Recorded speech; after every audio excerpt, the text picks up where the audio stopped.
Membuat keumamah buah terung pipit atau boh trueng punyok, perpaduan unik sayuran tradisional Aceh.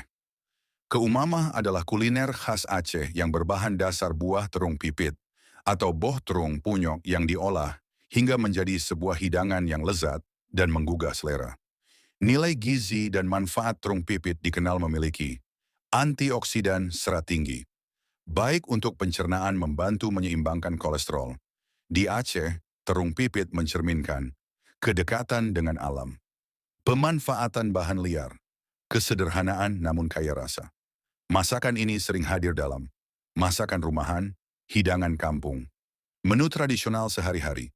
Memasak terung pipit khas Aceh bukan sekadar proses memasak, tetapi seni menyeimbangkan rasa pahit, pedas, dan gurih teknik tradisional yang diwariskan turun-temurun.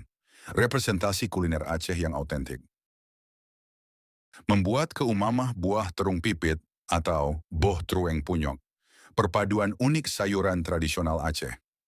Keumamah adalah kuliner khas Aceh yang berbahan dasar buah terung pipit atau boh terung punyok yang diolah hingga menjadi sebuah hidangan yang lezat dan menggugah selera.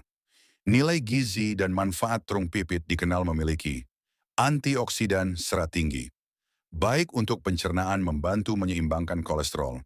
Di Aceh, terung pipit mencerminkan kedekatan dengan alam, pemanfaatan bahan liar, kesederhanaan namun kaya rasa. Masakan ini sering hadir dalam masakan rumahan, hidangan kampung, menu tradisional sehari-hari. Memasak terung pipit khas Aceh bukan sekadar proses memasak, tetapi seni menyeimbangkan rasa pahit, pedas, dan gurih teknik tradisional yang diwariskan turun-temurun. Representasi kuliner Aceh yang autentik.